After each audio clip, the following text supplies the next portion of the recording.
Voilà, merci ma famille sur même télévision, bateau nos mungarabiso. Toto sarabino parce que deux jours nous avons commandé la biso. Émission to c'est là qui bino, bon on a dit oh non, titre à l'okuta, ils ont la machin côté, tout machin. Il y a un endroit qui n'a bino. Moi si un déconayo. N'est-ce pas que moi si nayo mon bal y a déconayo. Azape mon bal noté. Oya lo ba kazan de mon bal machin ko bino bité ba titre à l'okuta. Il y a un point pour satisfaire bino souci na biso même télévision. To sali les sous 200 awa. Na kati ya fief machin ko place ou machin ko bazole la ye. Et to kuta na ko na mon bal na ye ndé mo na biso mo na ye. To zo kuta na ye tonton Maniko Kalombo. Voilà tonton Maniko Kalombo.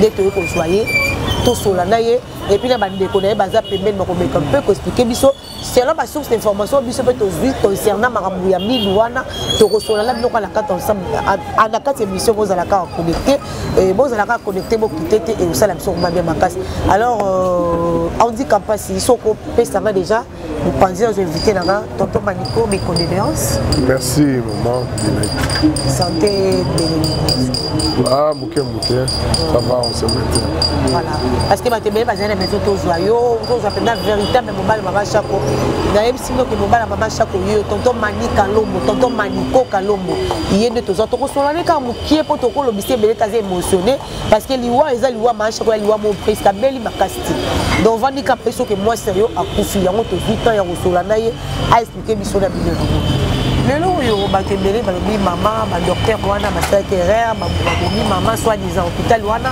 et la ndela ki malamu te hôpital wana bazaki d'impédance hôpital la makambele belé yo posa corps médical organa yebi parce que oza munganga selon makamuno so de ba salle d'investigation no so bino bo sali ba cause na raison to bana to. Bon, merci maman pour la question. Erreur médicale, on le dit, et Zalaka. L'erreur est humaine, nous sur ça l'erreur. Mais selon ma raconteur, tout ça on a pour corriger un peu moi ma rambourga le balo bébé, neti balungola gi minu misatu na mbala moko, c'était pas ça. Ezagi na linu moko. Puis ayagi kozonga un rendez-vous pour la deuxième dent. Et le dentiste a constaté que dans la dent, M. Soupé est déjà un niveau à la cime.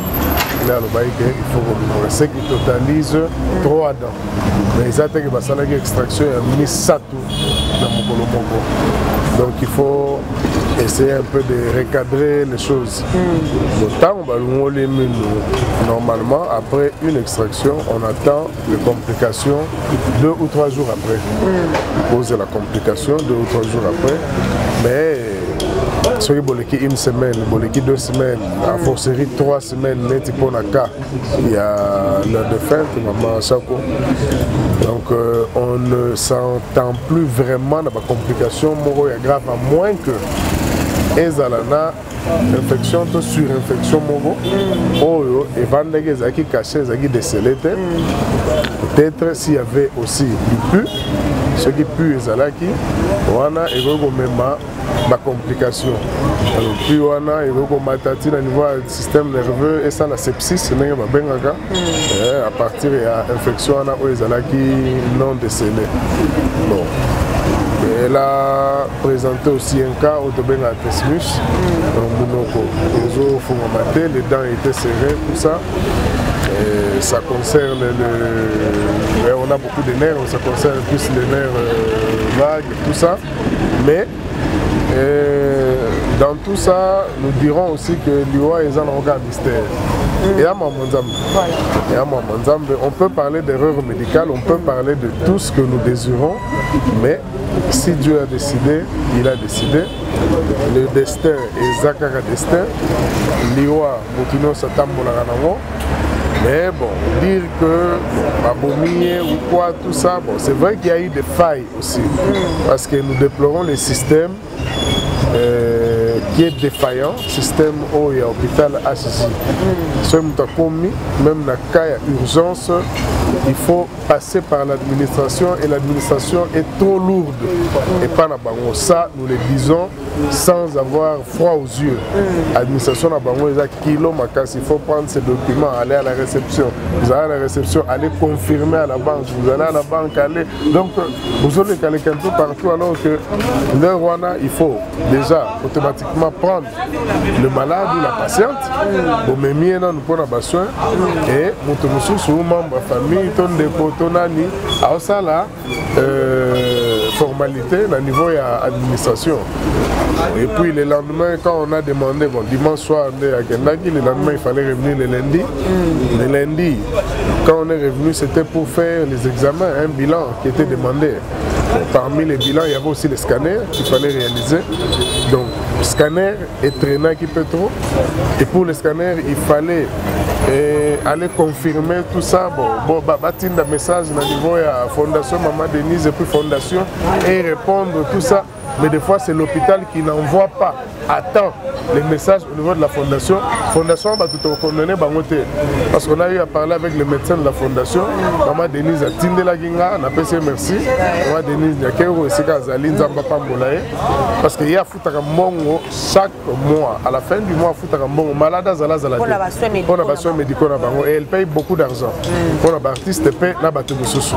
Alors, et Sika Zali, on m'a aussi appris qu'elle était fâchée à se payer vraiment na Makamboyo et le système est vraiment défaillant. Quand il y a un message, des fois vous êtes obligé de boyer est-ce que le message c'est qui voilà. Réponse au Baropé Sabinote, Nanu Totindite. Bon message c'est que Ote Totindi déjà, mais en réalité on sentit que Nanu Batindite. On ne peut pas condamner la fondation. En tout cas, à vrai dire, Fondation Maman Denise, tu peux condamner la fondation. C'est la lenteur au niveau de l'administration, au niveau de l'hôpital HJ. Et puis, le système, il ne faut pas bomber. Vous arrivez aux urgences, dans l'urgence, vous ne trouvez pas un seul médecin. Maintenant, on a au moins 2 ou 3 tours. Na rotanga bakomba médecin mais na kuti bangote ba c'est docteur tel qui doit être là, c'est docteur tel qui doit être là, mais na kuti bangote.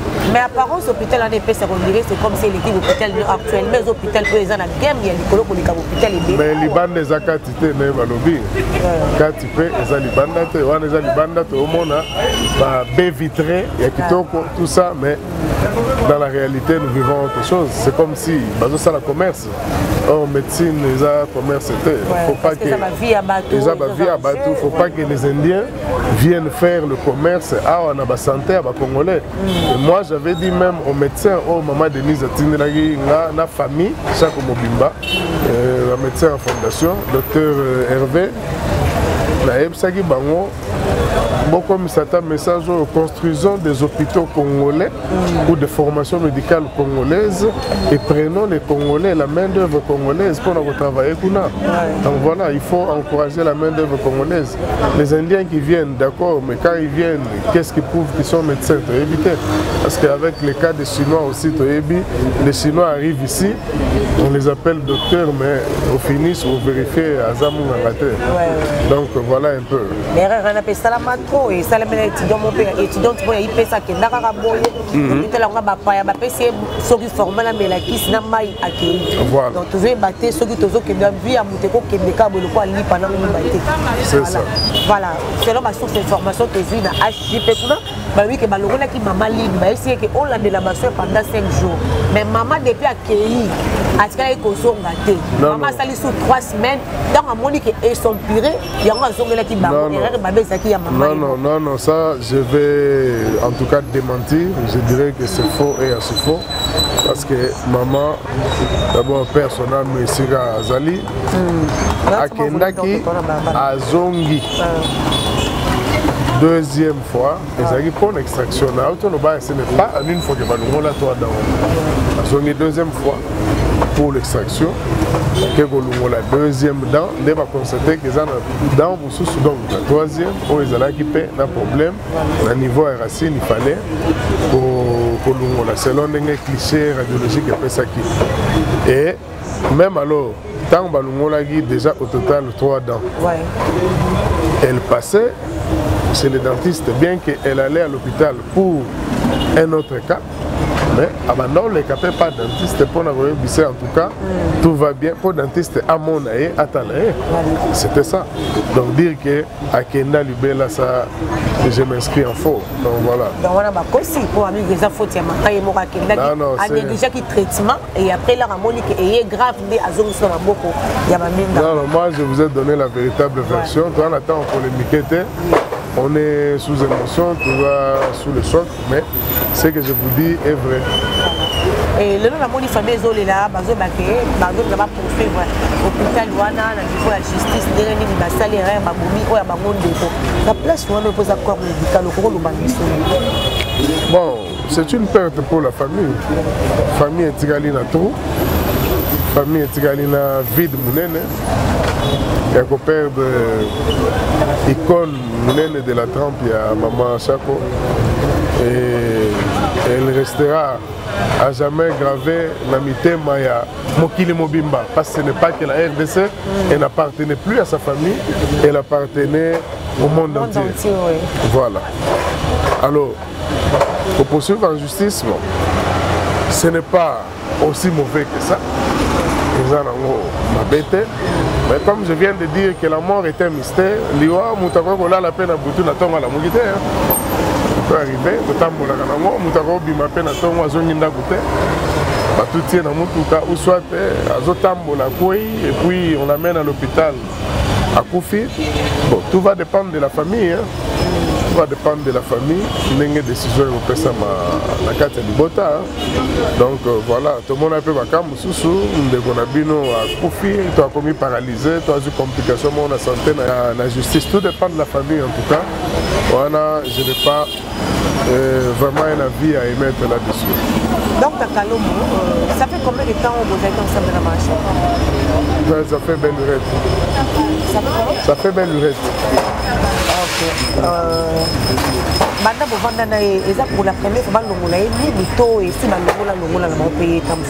non, bien avant, parce que des années auparavant,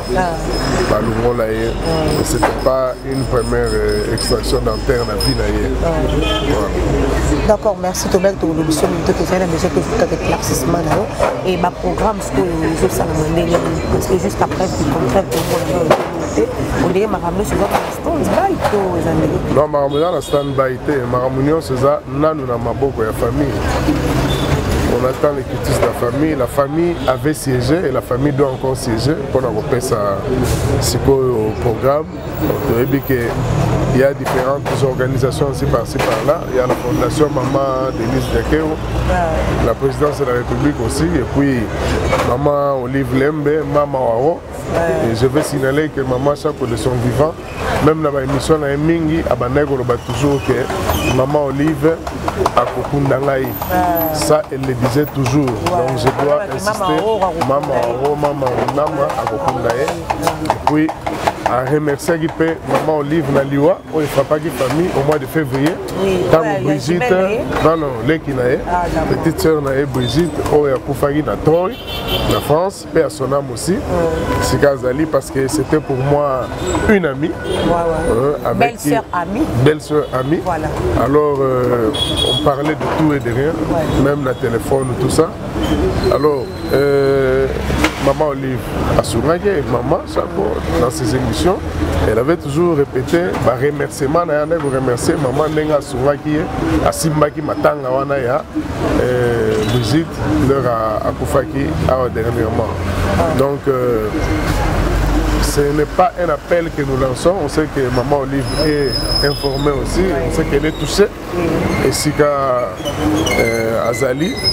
Donc voilà, il y a des organisations, comme je disais, par-ci, par-là, ceux qui m'ont mis au point, en symbiose avec la famille, le programme sera fixé et nous serons tous informés. Voilà, merci beaucoup Dr Kalombo. Donc tous on a un éclaircissement muté. On a été confondant au bas de la page awa. Azaki jumelle il y a maman Chakoto, Azalaki ka petite sœur nous. Non non, il y a Azaki jumelle té. Chako c'est le nom de famille. Azaki jumelle té. Non non, Chako c'est le nom de famille, c'est la famille Chako parce que papa comme on est Azalaki, papa Chako. Ah OK. Voilà, donc famille Chako. On a Pombo ya papa Chako. Et papa Papa Chako qui n'était pas n'importe qui. Non, non, pas jumelle. Le nom de Chako vient de Papa Chako. C'est la famille Chako parce que papa comme les amis Chako. Et Papa Chako qui n'était pas n'importe qui. Il était parmi les dignitaires Nambokoyo. Et un des compagnons de Mairie Patrice Lumumba, le tout premier ministre Mboka Nabiso, Ezali Batou Baposa Jalon, le pionnier de l'indépendance Nambokoyo avec Okito qui fait partie aussi de la famille. Babumagi Bango ensemble na fait Patrice Emery Lumumba. Donc c'est la famille Okito Eza, famille Chako, donc c'est vraiment la grande famille. Pour dire que la famille Chako n'est pas moindre, même dans l'histoire il y a Mbokoyo. Et le vieux Bokoul, le fait Wembadi, au papa Wemba, n'est pas tout bien. Azali pe cousin et maman Chako, donc vous voyez comment famille est allée constituée au plan politique, au plan culturel, au plan musical, au plan artistique. Donc c'est une famille qui a beaucoup fait pour la nation. Voilà pourquoi nous demandons reconnaissance vraiment pour Libota Oyo. Donc voilà un peu. Et j'ai reçu un message tout à l'heure de Virginie Dangele d'Allemagne, qui est l'une des amies à maman Chako. Juliette Dangele aussi, sa fille, et monsieur Patrick Dangele, Mobali à Virginie Dangele. Il y a des gens, on a poto, basali ba organisation matanga basali matanga pona koliambongo. Je voudrais recadrer les choses, c'est pas une occasion. Il y a kowela koliambongo to ko sala nini na Londres précisément balobi ke bato basali matanga bakotiser ba mbongo na compte maman Chako basali cagnotte tout ça, mais c'est pas du tout normal. Ceux qui vont ça là beaucoup misango na famille. Ceux qui vont ça là parce que maman Chako pas dans la famille na poto na France. Voilà. Comme si soit pas petite sœur na mamie.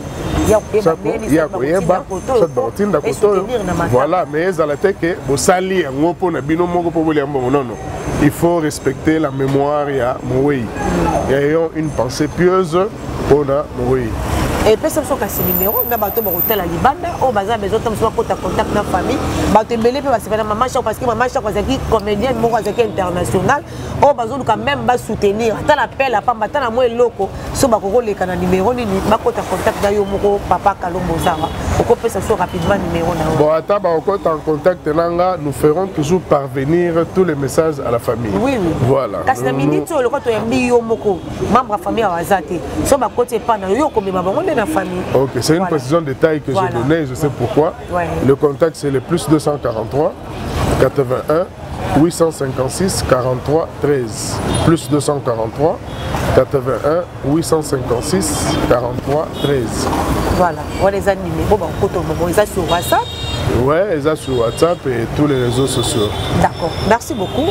Courage, papa. Merci, maman. Kalombo. Merci. Merci. Voilà.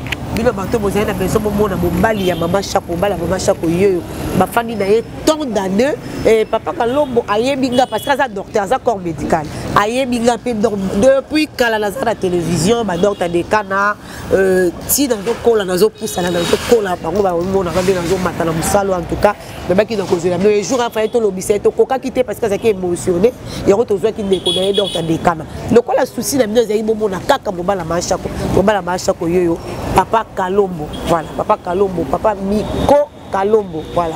Il y a des années, tout ce qu'on a dans cette émission, Bobenga ye, bo réconforter ye, et ça quand bon côté. Vous tous savez ah, on sait pas la marche, on benga à t'appelle à pamba, au consoler à tailler, consoler à bien. Pour nous, baka nyos voli ngambon non. Ata ko consoler ka ye à pamba parce que eloko yo et a peu de choses. Pour moi, là, c'est mon niveau, ma message qui na maman. A vu trop mon irremplaçable dans la vie. Donc, vous consoler, attendre l'appel et vous allez vraiment bien. Et puis, nous, on a montage, on a comment on a fait, on a pour beaucoup de contact et vous allez bien. Tous les souvent déconner, parce que famille, maman, mon famille, bonjour papa, micro. Bonjour. Bonjour maman. Ouais, aux anani papa Kalombo et puis le bani de Kolo Bapona le Campo et Kole le ya mundele baoba uti ko kwea. Merci maman na mutuna ngai naza muninga ya docteur Maniko Kalombo. Voilà. Nazalaki koya na ndaku na ye ata soki azate maman Chako et si à lamba biloko pesinga na le na tika kutata mbongo te. Voilà. Donc maman chaque fois ko conseiller nga. En tout cas une bonne maman. Ouais. En tout cas na éviter ceux qui a un conflit na bato. Ouais. Mais azapena maman oyo même na ba théâtre même na ba théâtre ba ibaki muto ko ko indiquer ba jeune fille hein pour ba iba ko battre ba libala na bango basi pe ba iba ko tambola eza mama wana bazali na bango pe hein mais nga na koto yaki mama na iba ki tenga na ibira ke kana ba théâtre mais au monika monde ndenge zalaka biso lelo yo donc na obe fona benga chéri nanga parce que azaki moi si amasa na donc a chéri nanga ataso ba to loba histoire eza ndenge wana bon mon président Macron biso ya ndenge wana chéri na so pas lingaki biso pe to za ko solo pe to za ko baye surtout net maman chako souvent azaki so to vandi wana ya zaka na dégoût mingi ezaki scroll. Ah ok. Mingi dans c'est pas na scroll. Ya melane scroll na jona yi. Docteur Maniko pendant mais la paix scroll ka ataso boye sikane ezaki ba couple ba scroll. Surtout Maniko ya zalaka soki bo vandi wana scroll était faut baye là. Mais c'est comme maman chako tellement alinga osala ba déplacement troté. Au moins tuni barman boko za tana bo forti. Donc sonde na yebeli dégoût zaka ya scroll na bo fort. Mais mingi bo scroll. Bo fort ezako ya kaka en second lieu ce qui scolaire même Manikonde à Fobo et la scole.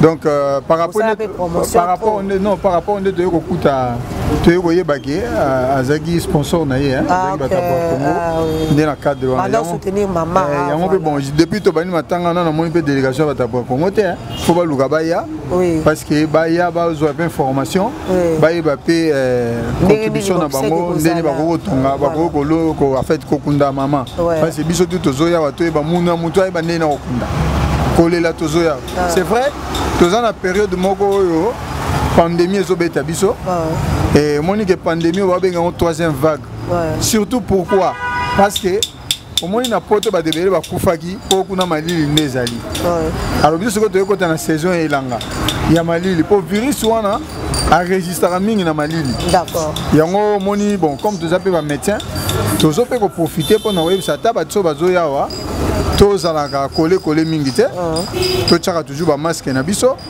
et so tozosolola na baninga et puis de deux toyeba pe kozonga avant na ndako pour permettre à ce que transmission ya virus wana eza makasi te alors elo mosu pe tosenga omoni ntango oza na conseiller juridique na yo oza pe na conseiller ya communication omoni ti yo ndenge mama ozawa so na ina communiquer bien na affaire na ozwa yo d'accord donc faut to comme na bizaleli wana oza na conseiller juridique oningo sala ba faire zala na conseiller communicateur ça dit que il y a zo l'action neno communiquer pour nino na ko monter légal nanga na sali centre nanga mais ngai na ko sa publicité na ngoti mais na woye pa na yo eza matière na yo lambele ngango sala ngango publicité alors pour appeler na conseiller médical alors conseiller médical alors za pembe na yo akoyeba ko orienter yo en cas ya eloko muke maman na ko sayote ba misu ba lobako ba promesse mutu pasio yo ego memona liwa ba to ba kanzate kaka fièvre libumu pasio ego memona liwa alors faut que kende pa ya mutu aza titre ayeba po nini ezotungisa yo essayer que libumu ça na pasi mutu ça na pasi fièvre ya souvent fièvre ya ka soki omoni que non il y a déjà ba microbe ba koti na kati ba ningisi nzoto moni siko nzoto réagir donc eza réaction moko et là ça que non il y a ça ne va pas alors bon na canette ya mama chako tozolobela mingi parce que jusque là bazoy baté ko mama chako kufina ni mutu ko faveur mama chako était malade quelle maladie au-delà de la maladie à Bassi au-delà de la maladie à Bassi je crois que awa eza ba maladie o ya Bassi babela mibali wa kobela moti alors munga nganyo so yeba pona ko italien nzoto ya chéri na biso voilà au-delà de la maladie à Bassi ce n'était pas une urgence ozomona urgence c'est que comment lorsque notre confrère le chirurgien dentiste a tenu à poser un acte. Quand on a l'ongolé, il bosso, avec l'ongolé mi balai, avec l'ongolé mi sac. Batoiseau le l'ongolé mi nous tous les trois au même moment. Et quoi ça la ma pays? Mais avant ya ko sala yango, munganga nyonso a évaluer ka, a consulter ka, a examiner ka. Bon, ce moment, je suis prêt. Il y a 3 minutes pour un plaisir. Non, il faut tenir compte de la négligence. Après, il a ramené qui est grave dans son libango. À l'année qui. Non, mais papa Manico auto-expliqué. Je crois, à expliquer à Betty donc pour nous gagner temps au Monique, Manico a expliqué les détails. Voilà. Bisous, tout ça a été pour incriminer, médecin va poser acte ou bien hôpital. Mais là, on est toujours déploré de quelle manière le malade a été accueilli. Voilà. Maman. De RNI na RNI ba yambaye. Et puis pour ba yambaye, pour biso to za médecin. Pour so mobile na zaki médecin te. Hein? So mobile na zaki médecin te. Aba no kota na biro ba no lukaba. Siko ninga sa ndeni. Mutu yo so ko za médecin te. Surtout que biso to na kitika ba médecin de famille te. Mais et ça système tant bino boye bi que non ndako na mine zarabu. Réception ezali. Surtout que hier aza déjà ancien cas. Ça dit que si tu as un 5 ans, déjà il y a dit poser des gestes. Et puis il y a une compte de la fondation. La fondation est maman Denise et c'est le la convention non hôpital one. Ça dit que il y a déjà une carte il y a membre de la fondation donc ça dit ça dénote une urgence donc ils ont la étape nous déjà va brûler. Parce que tu as été voir une convention il y a même contrat parce que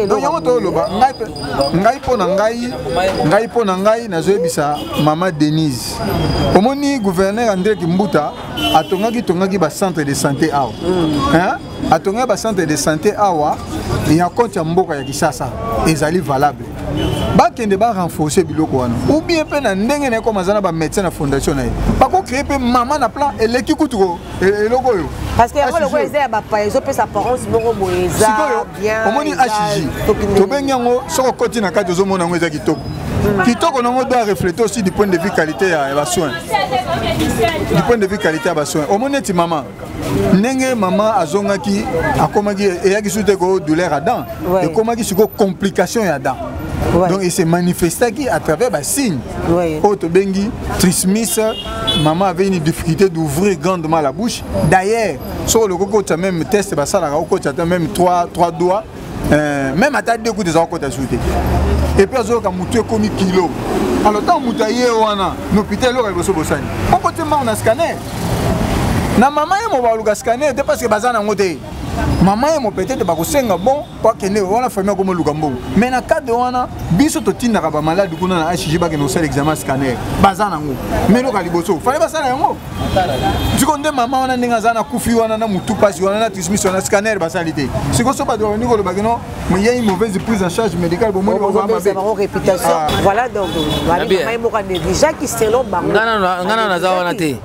Yebe bo apesa attestation de décès. On a bien un certificat de Moutakofi, attestation de décès. Il y a besoin de plus d'une heure.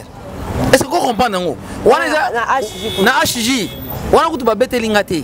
Ngaïne Moutou, comme mobile naïe. Azaki déjà très abattu, naïe si avant de la quitte. Ngaïne Moutou na ken na bengi médecin mo azagiwana, nazo pc merci. Aïe à la kisi à matisi drat na to moni peut effectivement chaque fois à Koufi, to ebiché azong sadra. Après, na sengi médecin wana soki to kozwa attestation de décès parce que azaki déjà muta fondation. Médecin wana asali attestation de décès.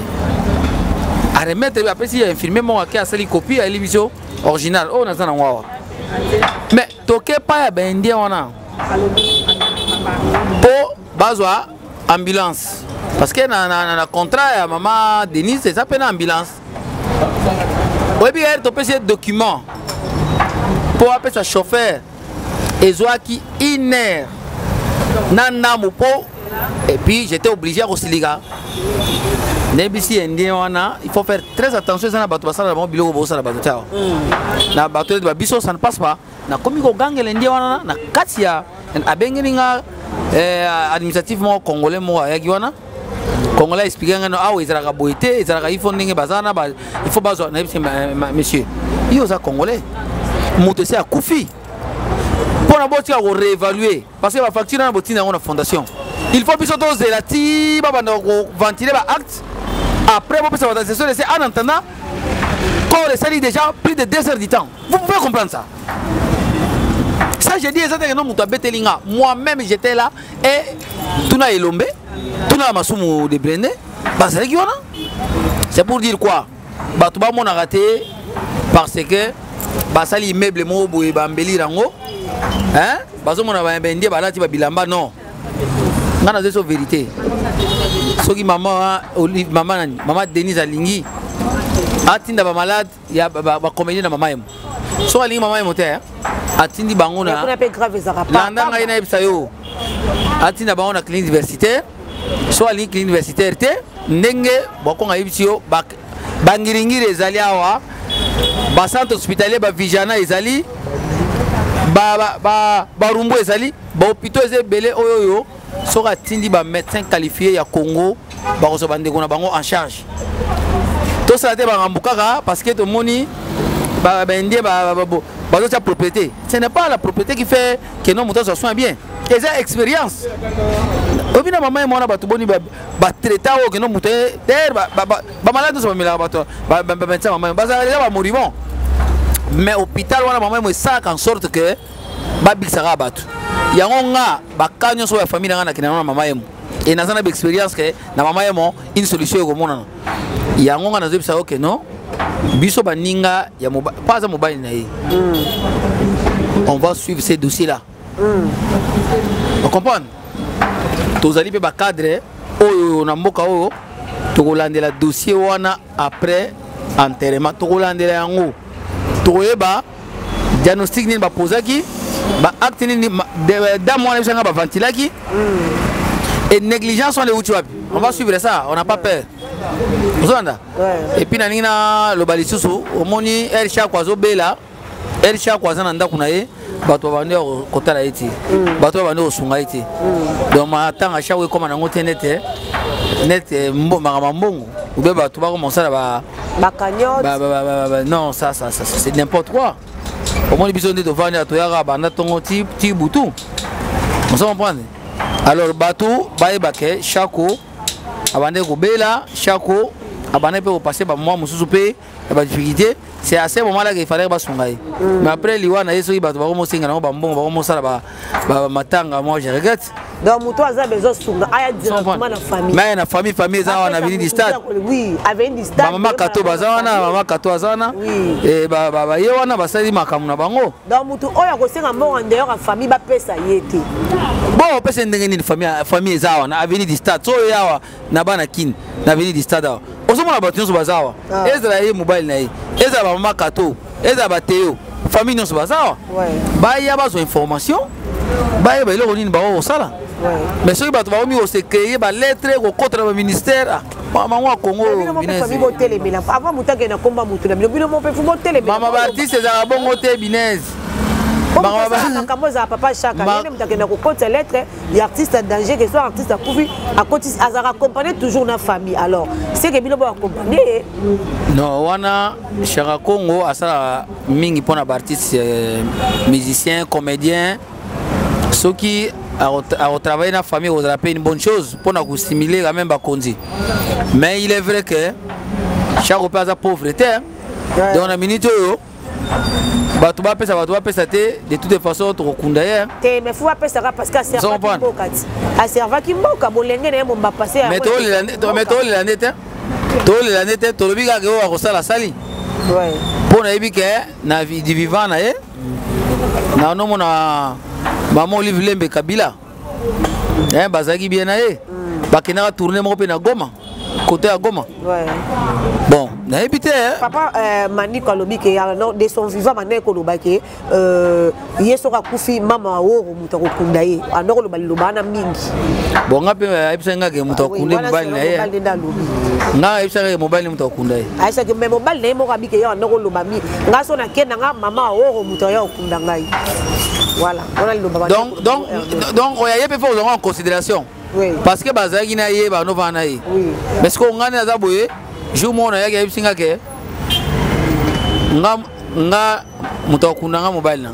Ah d'accord. Ya ko to lobike mama oya na ye. Mais ata mama ye te to kunda ye. Mais to lingi ba to ba reconnaître ba bien fait. Ouais. Chaque fois kunda banandenga honneur. Ouais. Ba apporter un plus pour que ma mère les gagne bien. D'accord. Nasi docteur Boko Moutazali na parole na kataki yepo napesa ba précision oyo kaka ya attestation de décès bapesaki après 2 heures du temps. Ouais, d'accord. Merci beaucoup. Docteur Kongo Baksanini parce que maman zaki mulangi mulangi babenga mulanga pembe parce que muto atombolaka kopo baka trop milanga pembe donc so likambo eza lobi na yembala moko et si le sili c'est bongo. Donc exactement nega ozolo bawana. Ouais. C'était une maman non conflictuelle. Ouais. Bon, on a un témoin vivant. Oui. Hein? Na le misili na ndako na ye. Ngana mutabandundu. Na mutabandundu. Maman za mutetela. Mais na le misili na ndako. Mais mutetela la misili. Misili. Donc azaki soka yoki ngana ye. Na vana sa madame atindi bana.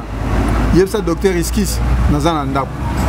Ozomona na kokota bien mais yo pesinga seringa mbote enfin nous zulinga bambanda habité pour biso souvent to yaka soto wana après avoir ko sala to yaka to vandi to komi siko ko raisonner sur mboka parce que au delà ya ba science nous sommes des politiciens to réfléchir à ndenge to faire développer mboka na biso pour biso to kenda ba poto to yoko zonga to yoko to ni tuko to sala comparaison yango to zo ko encourager bino na musalo bo sala na poto ezali. Alors donc, eloni to ko loba maman. Si ce n'est que muto to ebaki maman Chako a chamaboko. Ocha aya a chamaboko musapi moko sokola elomité. Balo bate ko no ba bengana ki sote ba bengani mutu te. Gouvernement asala wa ye. Ce qui peut ba ko élever na ra ya ba héros national par rapport à pas décoré. Bon, c'est très bien, hein, parce qu'il ne faut pas faire l'injustice. Tout le monde a des musiciens, beaucoup de des statues, beaucoup de gens ont mais artistes, na mona ngo penati. Ah d'accord. Hein, ba mekana ko na mona même maman bi pendu jour wana tel ba mera bi ba mero ba selita, hein, be ba lembonge to zana bango ba. Yiko taza kuna ndako zo ko katala lika na ça. Voilà un peu ce que je peux demander en tout cas. La cérémonie les gars bien, toujours en respectant les mesures barrières, gestes barrières par rapport à la maladie où ils allaient en vogue Mikolo. Donc là nous avons cité Covid-19. Donc mais les gars bien, on a espace au PCBiso pour transmettre, on est ensemble. Nos condoléances à tous les Congolais. Voilà. Merci. Voilà. Merci beaucoup. Voilà. Merci beaucoup Nabatlo Sobalandi Biso. Comme nous sommes à Souka. Parce que oh non, tu titre le couteau, tu vas la marche à côté, bon boy, mon la marche à côté en chair et en os. Papa, tonton Maniko Kalombo. Yeyo, tous moi qui n'ai expliqué. Ton lobbyiste belé parce que a une émotion. Bah mais ça est en os, place nos non mon écana maman. Les lots les solo na beta les solo ya kala les solo na beta. Et les lots te ko les lisaye, biso to la ni maman chako azaki comédienne maman la biso et na landi lisusu donc ta dekana na landi lisusu papa Maniko Kalombo na landi bango. Funa landa bango parce que dans un bateau na yebi bango, dans un mouton na yebi bango et ça fait trop mal. Mais nous avons le kumu, nous avons détail de notre famille. Nous avons loba. Mais nous avons sa véritable origine de l'oué Machako. Yo papa Maniko Kalombo qui n'est pas un mobile naïe, nous partager même lit. Tongo midi pourquoi maramunioso donc maramunioso Machako ta famille naïe. Nous avons ta histoire de 0 à 100 et ça papa Maniko Kalombo. Voilà. Zamba a PCM Makasi, Tozala Naye, et après, observe à maman chaque tour, il y a Maël Soussou, après, c'est mis sous ma détail de Makamu et l'équipe. Voilà, Biso Torom la Souka, bon s'abonner, bon aimer, bon partager l'émission, qui met dans ma botte à la mino. Allez, bye.